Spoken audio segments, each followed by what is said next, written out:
Welcome everybody, good afternoon. My name is Igal Gofman, and here on stage with me is my colleague Yaron Shani.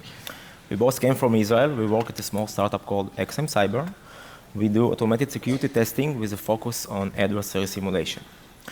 So we are here to talk a little bit about cloud security and see how our graph solution, our tool, can assist you improve your cloud security. So when we began to research cloud-focused threats, we quickly realized that the cloud infrastructure had a new invisible management layer. And that management layer needs to be well understood and secured. Also, additional concerns that we find very disturbing is that many organizations simply fail to follow the best practices provided by the cloud provider. And of course, this can lead to some dangerous misconfiguration and a potential risk to any company. So did we learn anything from the recent Capital One breach? Well, for me, the most important lesson is that a misconfigured infrastructure can be easily penetrated by a skilled adversary, usually without using any sophisticated zero-day exploit. And of course, in reality, many times adversaries will love to find those misconfigurations inside your infrastructure, usually made by user mistakes, and without using a single zero-day exploit during the whole attack kill chain. So if you're responsible for cloud security, you probably can answer the question you see on the screen. How safe is your cloud environment? Well, in practice, answering that question can be very complex. And the short answer is, it depends. Well, it depends on how much you invest to make it safe. And what I mean by that is that we, the users that are using cloud infrastructure, are accountable for its security, not the cloud provider. Today, many companies, big and small, trust the cloud provider to provide all their security needs, and they do it blindly, without really reading the best practices, following documentation. And this is very dangerous. Actually, today, cloud providers put enormous amount of money, time, and resources into making their cloud infrastructure as safe as possible. But they also ask you to follow some documentation and best practices and a very old principle, which is called the principle of least privilege. And that principle basically says that you need to provide your users the minimum required permission to perform specific actions. If we're speaking about cloud, that means that you need to provide your users the minimum required permission to access different cloud resources. So we're here to talk a little bit and present you an alternative approach. First, we're going to speak about some common pitfalls related to public APIs and speak about some cloud identities. Then we will go into some attack use cases and see how easy it is to abuse those public APIs once we have enough permission. And of course, we will present our tool, our graph solution in greater details. So I mentioned a new invisible management layer. What do I mean by that? Well, previously on-prem, when we needed to add an internet-facing server, probably we put that server on our DMZ networks. And all our high up value assets were stored on isolated networks. Well, those concepts simply doesn't apply to cloud resources. Everything is accessible from everywhere, and of course, this is open a huge attack vector for adversaries to exploit. So remember that fact, everything can be accessed from everywhere. And of course, you can put different restrictions, policies, and conditions to eliminate some of those access, but in general, most of the things are accessible from everywhere. So we're not talking about securing the OS layer or the network layer, securing your SSH protocol or RDP protocols. We're talking about a layer above it, who control your resources. So our research focused on two cloud providers, AWS and Azure, but today we're going to speak about AWS because it is much more easier to follow one cloud provider conventions. So in AWS, authorization is governed by the Identity and Access Management Service. And the way you manage access in AWS is that you take policies and attach those policies to different identities. Those can be users or roles. Also, you can attach those policies to different resources. And policies are the basic building block of AWS authorization. Once you access AWS, AWS look into those policies and conditioning those policies and determine if access is allowed or denied. Many times programmatic access is needed to the cloud, and in that way, AWS provides something called access keys. There are short-term access keys, long-term access keys, temporary tokens, and you can use those tokens to access the cloud programmatically. Many times your application need to access different cloud resources, and in that case, the best practice say you should take a role and attach it to your service, to your resource. And the way it works is that your application, for example, runs on a virtual machine, and that virtual machine is attached with a role. And that role basically gives the permission to that machine to have different access to different resources. So the only requirement is that you need to access the instance metadata, fetch a temporary token, and then you can access different resources. Actually, Azure call it manage identities. I think it's better name for describing the action because the cloud provider is the one managing the secrets for you. You don't need to store any secrets inside your application on some other third-party solutions. So I think we covered enough basic. Let's move on and speak about some attack use cases. So on the screen, we can see a simple letter of movement case in which the credential of the IT personnel was stolen from his personal workstation. We also see an internet-facing server, a WordPress server, and that WordPress server stores some user information into a AWS bucket. And this IT personnel was given the job to monitor that WordPress server, and he decided to configure a Lambda function and attach a role to that Lambda function. And now that Lambda function can access that WordPress server and query it for different logs. So in order to exploit AWS, you need some kind of secret, you need some kind of credentials to start with. And many times programmers forgot those secrets inside code, push it to different public repositories, for example, push it to GitHub. But the more interesting case, of course, is that those credentials stored on user workstation. And the reason is your IT staff, your IT security need to access the cloud in a programmatic way. And usually they do it from their own workstation, right? So the question is, what adversaries will be able to accomplish once those secrets are stored? So in our example, this user secret was stolen. Now we can change and modify the code on that Lambda. By doing so, we can access the instance metadata and basically impersonate that Lambda, impersonate the role running under that Lambda, and get a new token. With that token, we can now access and execute code on AWS WordPress server by exploiting some SSA permissions. And eventually, we can repeat ourselves again, access the instance metadata, and finally get enough permission to access the user data stored on that AWS bucket. So in practice, there are a large number of combinations that could result in user escalation. And identifying all of those attack paths can be very, very complex, especially if you're managing large and complex infrastructures and you have different accounts in AWS.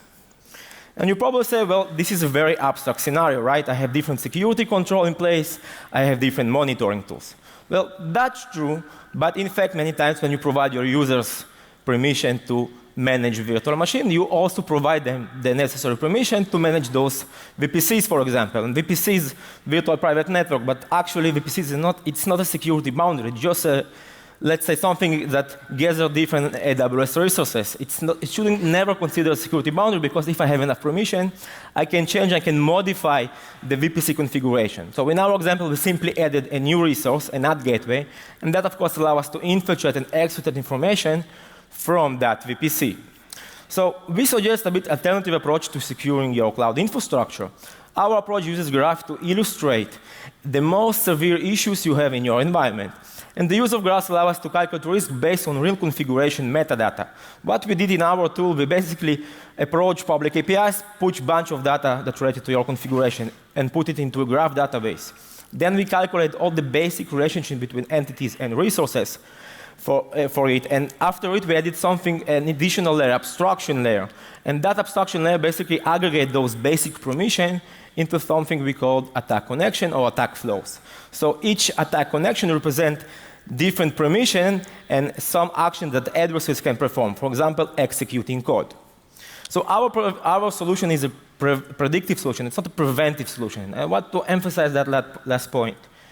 The whole point here is identifying risk, identifying dangerous misconfiguration you have in your environment based on your real data, and fixing those before a real attack can start. So with that, I'll let Yaron elaborate on our implementation. Hi, everyone. So as Igal said, we are more focused on the defensive side of things. We wanted to write a tool that will help IT personnel to find and fix the issues Igal described before. In order to develop this tool, we believe that this tool should contain three main things. First, the tool should have diverse amount of attack techniques, because the many attack techniques we have, the more accurate we are at finding the issues Igal described before. Second, we believe that the tool should be recursive. So as Igal said before, the attacker can move from one point to another until he gets what he wants. We want our tool to be able to replicate that behavior as well. And last, we want the results we give to be ordered and sorted by risk. So we want them to be ordered by how dangerous those attack vectors are to the organization. In order to achieve those three requirements, we chose graphs, and inside graph, we chose Neo4j implementation. We chose Neo4j because it's widely used and it allows us to develop this tool really fast. So what we do is basically use the AWS APIs. We gather all the information, and then we put it inside the graph. So the entities in the graph can be user access keys, IPs, S3s, lambdas, and so on. We put all those informations as entities inside the graph. We then want to create a connection between those entities. So, for example, access key can belong to a user. Lambda or EC2 can have a role associated with them. Or those users and roles can have different permissions on those different resources. So, for example, a role can have a permission for EC2, for example, EC2 attach or detach volume. So we put all those relations inside the graph between those entities.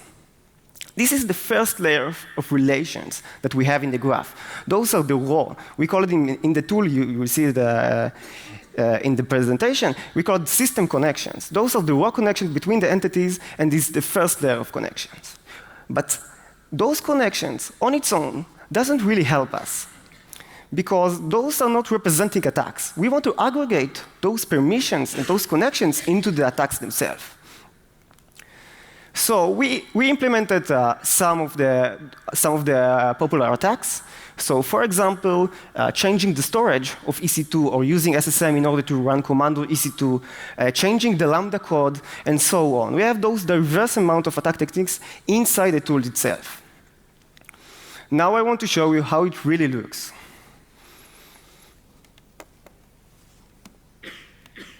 So I'm going to the Neo4j panel. And so that's the Neo4j panel. Neo4j is a graph database. It allows me to query the database for various stuff that I want to show you. So right now I'm querying for a vector between this access key and this instance. So I'm telling the Neo4j to query the database, and I'm getting an output. So I want to clarify some things about the output that we can see here. So at the bottom here, if you see my mouse, this is the information about the graph. But when I hover my mouse over an entity or over a connection between entities, you will see at this toolbar the information about those entities. So I'm hovering my mouse over this access key, and I can see the access key information below. I can see that this access key belongs to this user called Lambda user. And we can see that the connection name is called user access key. Again, we can see all those information at the bottom toolbar here. So if we continue, we can see that this Lambda user has two connections to this Lambda functions. This Lambda function is called test function, and it has two connections. The one called Lambda get functions, and the other is called Lambda update function code.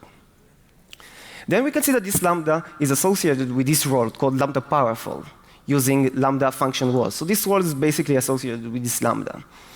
Then we can see that this role has various connections to this EC2 instance.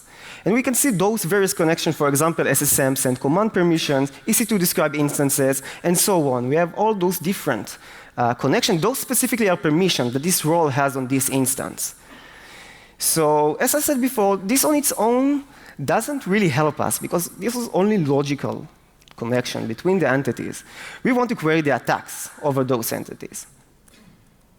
So right now I'm letting the Neo4j query for only attacks. So let's see how it looks. Here we can see basically the same vector, yes, but only with attack connections and not the basic raw connection. So for example, that we can see that from the same access key, we could compromise the user using what we called user API usage. We can compromise the Lambda from this user using Lambda modify code. We can then compromise the role of the Lambda by using the Lambda credentials. Then we can compromise.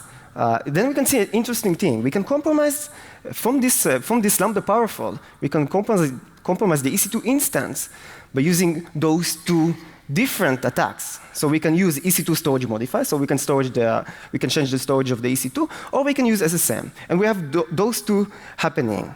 And if you pay close attention to the bottom toolbar, you can see that the weight, we have a weight attribute. So SSM run command has a weight of 10, but EC2 storage modifier has a weight of 20. So this weight attributes represents how difficult for the attacker to implement this specific attack vector.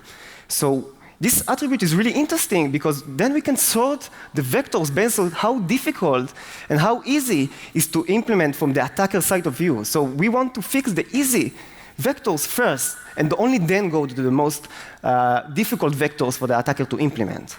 So we can run a query, more interesting query. So this query, for example, aggregates all the cost around the vector, all the weight attributes around the vector, and sorts it by the most easy vector for the attacker to implement.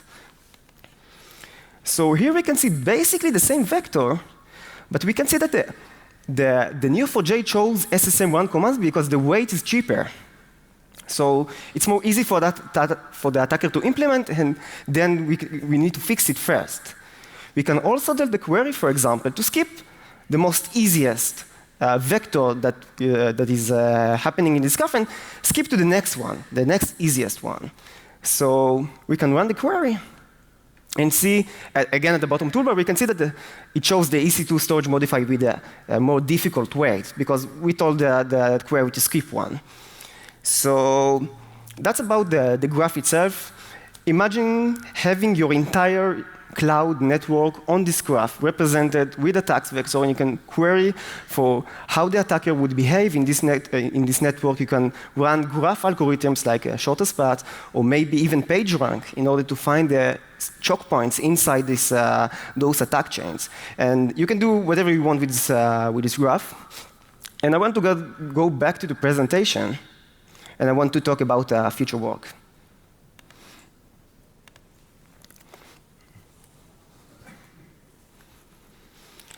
So we tested this tool on the environments we had access to. Those are decent-sized environments. But I guess that in super large environments, the Python script that builds all those connections wouldn't be able to handle all the data. So I guess that using Spark or Flink or other big data system could be more beneficial here. Also, we want to add CloudTrail support, because CloudTrail will allow us to build this graph in real time and make those connections in real time.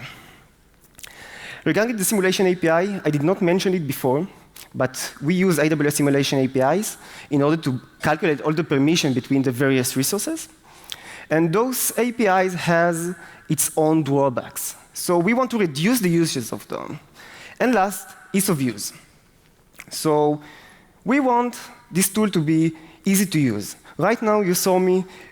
I run all the queries using a Cypher and Neo4j, and you have to have this graph knowledge. We provide you with already pre-made queries so you can run them on your own environment, but in order to really get the full benefits of this tool, you would probably have to use your own, you probably have to use graph knowledge, you have graph knowledge, and we want to reduce the usage of that.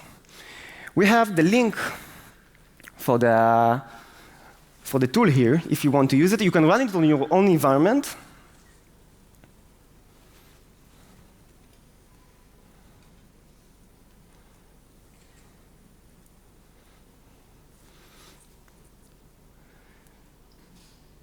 So thank you so much for having us, and if you have any questions.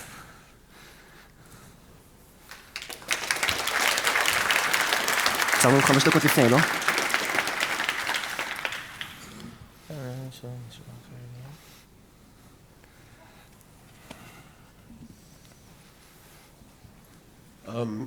How do you feed the data into your database? Do you have to do it manually, or do you have some automated analysis to? Okay, so we, at the first stage, we used the CSV. So the Python generated the CSV, then we put the CSV inside the Neo4j. But at the last stages, we used the Python Neo4j driver. So our Python script connects directly to the Neo4j and insert all the entities and all the connections between those entities. But you said you start with a CSV, but how do you generate the CSV? Do I have to construct it manually? No, so we have a Python script. You put your AWS credentials inside this Python script, and then this Python script collects all the information and create all the entities inside the graph. Thanks.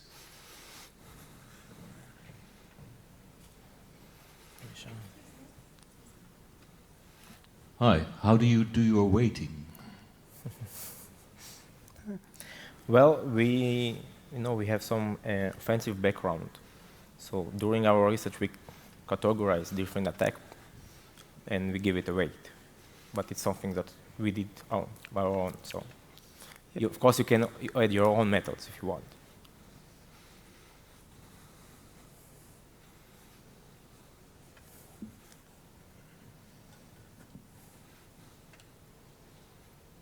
Oh.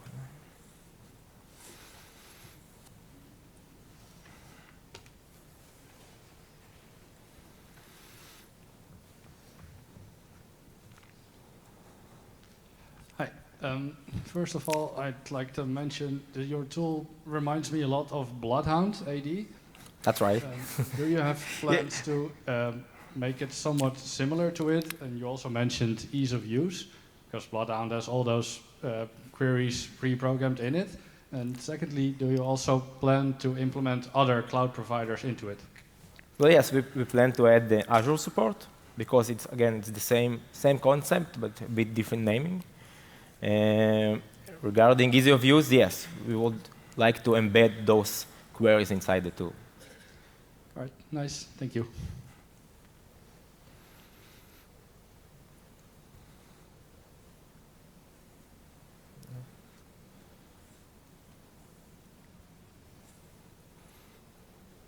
All right, so thank you very much. Thank you.